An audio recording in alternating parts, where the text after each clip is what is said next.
So today we're going to be installing a subwoofer to the W221. In order for us to do this, we're going to have to remove the backing. We're going to have to start from there. 1, 2, remove the backing, and then remove this so we can start removing this. And we could get into the wires for the speakers.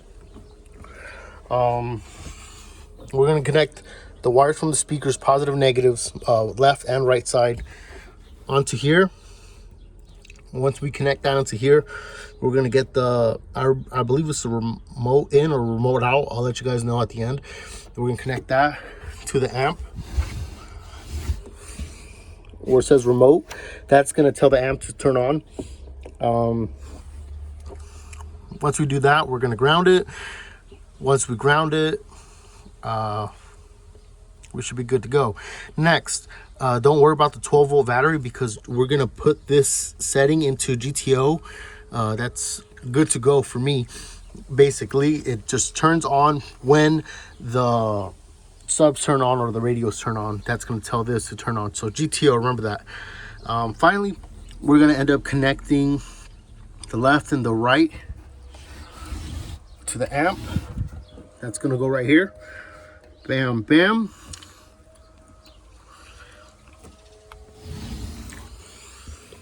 And then I already said we're connecting the remote. We're gonna connect the ground. The 12V is gonna be connected to the capacitor. And then the capacitor's power is gonna go through here and it's gonna get connected to the battery in the back. Yeah, it's gonna be a simple, easy process. Should take about maybe 30 minutes to an hour.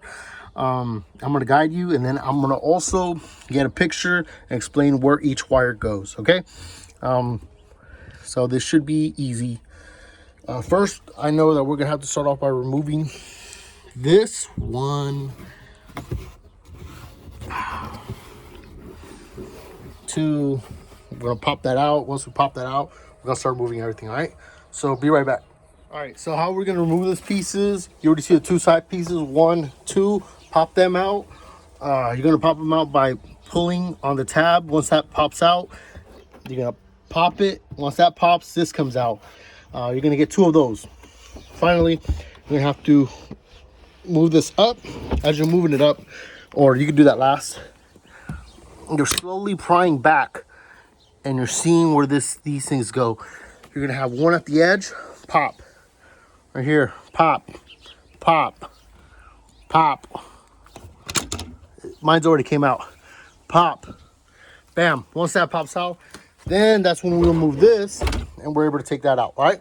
Be right back. So we're going to use a T20 Torx to remove that one and that one. Now that that's removed, take it out.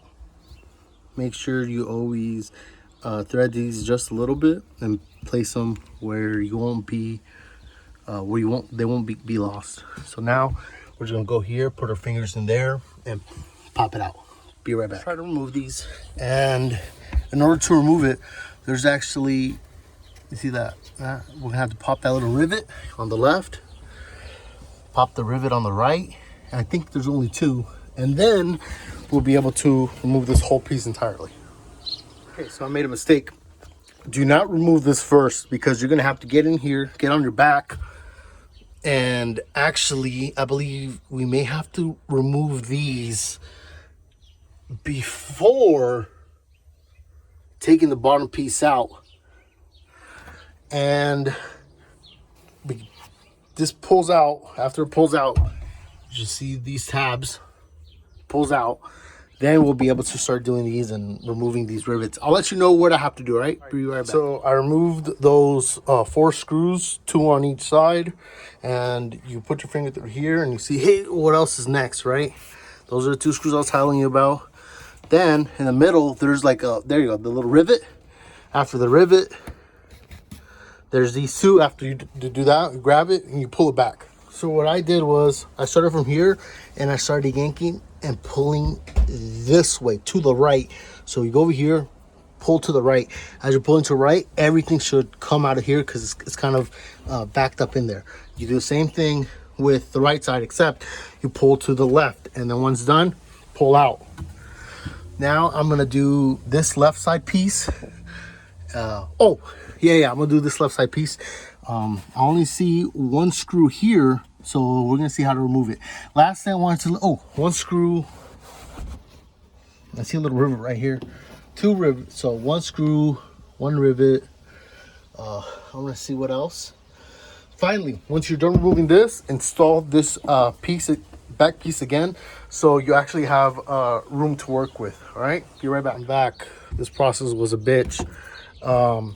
Place this fucker right back on, and basically the subwoofer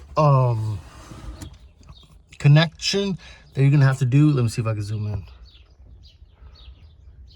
2 and 1, and then 3 and 4. That's going to be your subwoofer connections. Give me 1 second and let me tell you which was positive, which was negative. Back. Brown white is positive and full brown is negative.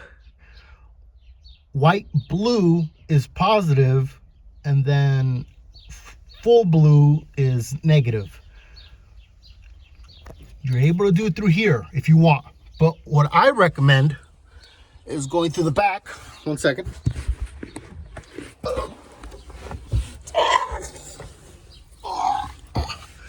All right. What I recommend is going through the back and getting them right there. Then you can run the line. Goes through here and you should be solid. But yeah, that is just my recommendation, is tapping it in through here. All right. And then 1 second, let me tell you which one's left and which one's right. Left side is blue, right side is brown. So there. Left side is blue, right side is brown. Tap into these, run both of the cords through here, and then make holes inside of the cover. All right, be right back. Now that we got your wires set up, twist them, put these connections at the end. Now we're gonna splice into them with this. So blue, white, or anything that's double colored, blue, white, or brown, white, that's positive.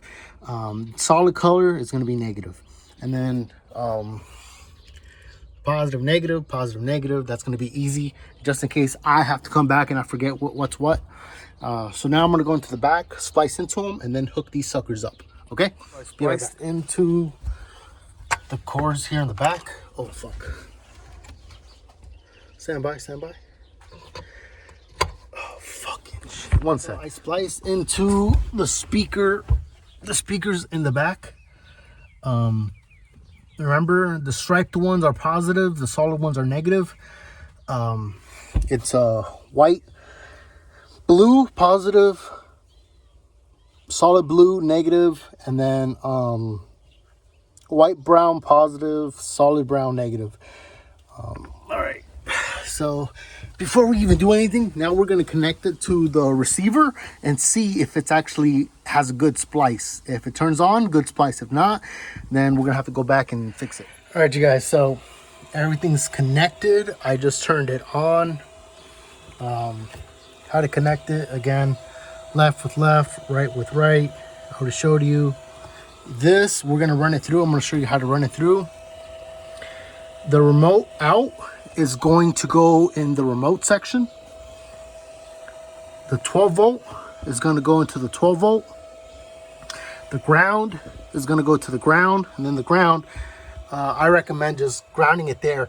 Right now the ground's not so well, but get a drill, clean it up, the space, and then you should be good. Right now, what we're going to do is we're going to put both remotes and we're going to run it through the side. I'll show you guys where. All right, I'm going to start disconnecting everything. Everything's working, and I'll be right back. Guys, so my recommendation is just going through the trunk. That's the easiest route that you're able to get. Pop the lid open. That's one. After that, there should be another thing right here. Pop it and then try to run it through the seats. And when you run it through the seats, you're able to put it in the front and you should be good. So that was not easy.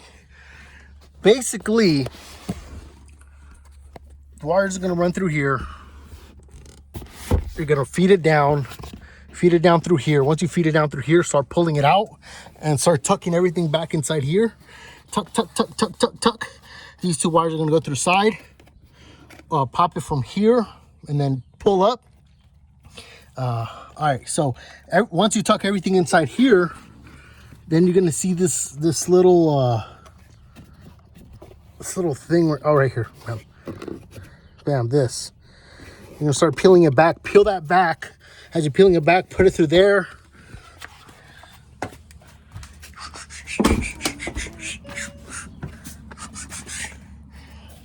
Go through here. Pop this open. Put everything inside of here, and then bam. Finally, if this piece ends up coming up while you're removing this, pull this up as I did just now, and you could actually put the piece in. As you can tell, let me show you. You see? So there's actually a place to hold that part. So if you could see it right there. All right, you guys. All right, let me start installing everything, and then I'll tell you how it went. All right, you guys, peace. All right, so before we even close anything up, this is gonna be the ground. You have to move these 2 screws on the bottom, 2 screws on top. They're both 13 millimeters. Scratch off the paint in the back, and that's how you get your ground. Now, this is how I connected mine. All right. So if we zoom in, the remote out's the white.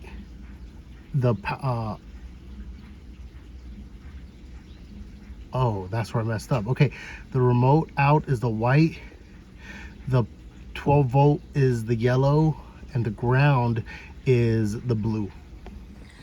So like I said, the remote out is the white, the ground is the blue, and the yellow is the power, the red. All right, and that's how you hook it up, and we should be good to go. Now, I made sure I made it this way only because in an emergency situation, you are going to need your spare tire. So it's going to be easier for you to move in and out your spare tire. All right, you guys. I hope this helps anybody, and I'm wishing you guys the best.